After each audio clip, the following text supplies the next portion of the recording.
Halliburton, you know, sponsored this, and they are just a wonderful sponsor, I think. Okay, what we have here, we have seafood gumbo, we have crab meat, shrimp, and crawfish in it, Louisiana crawfish. That's not just any seafood gumbo. I'm the five-time world defending champion for gumbo. In the old days, you know, people had big families. I mean, you can't afford to just, you know, try to serve just meat. So to stretch it, they would make a gumbo, you know, and it added, kind of just made the food go a little further than just trying to serve plain meat. So this is like spaghetti. It's kind of like spaghetti, that's right. And the old people used to say when they were making gumbo, if somebody showed up, they would just add more water. That way you had enough for everybody. So do you make your roux in the oven? We made the roux here on site today. So you start with flour? Oh, yes, ma'am, flour. Yeah. Yep, flour and oil. And right now what you're trying to do is you're actually trying to cook the flour with the oil.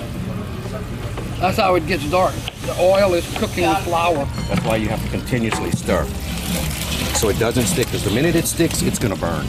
And once it burns, you have that burnt flavor, and you might as well throw the whole roux away.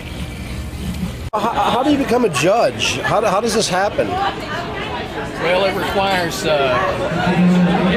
an indentured servitude for quite a while. It requires both physical, mental, and financial contribution. A traditional Cajun gumbo only uses onions and bell peppers.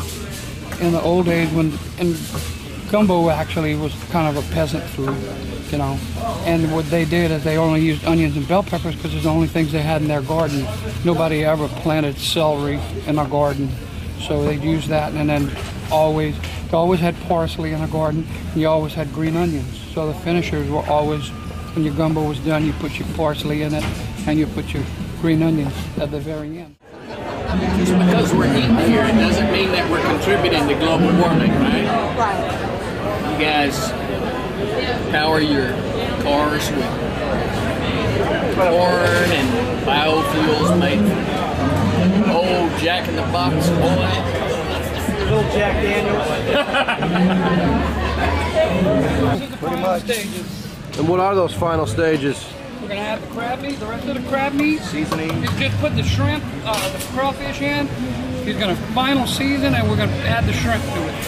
And then we're gonna let it, see how it's rolling, barely rolling. We're gonna turn it off. After we drop the shrimp in, we're gonna cook it for about 5 minutes, let it bubble, and turn it off, and it's done. Add our green onion and our parsley, and we're ready to go. If you have time, you want to make award-winning gumbo, make a stock. First place. And if any of you were observing what was going on, you probably had a little insight that this might happen because of the time that they cook, the careful explanation. They're lined up. They don't know. But they're lined up. Thanks everybody on the Chef's Award. I want to tell you, I hope you enjoyed that as much as we have. We've been doing that for about 6 years. You're starting to get it. You understand what graft and corruption and sucking up lands, and you're doing a great job with it. Thank you so much. You will stay wait for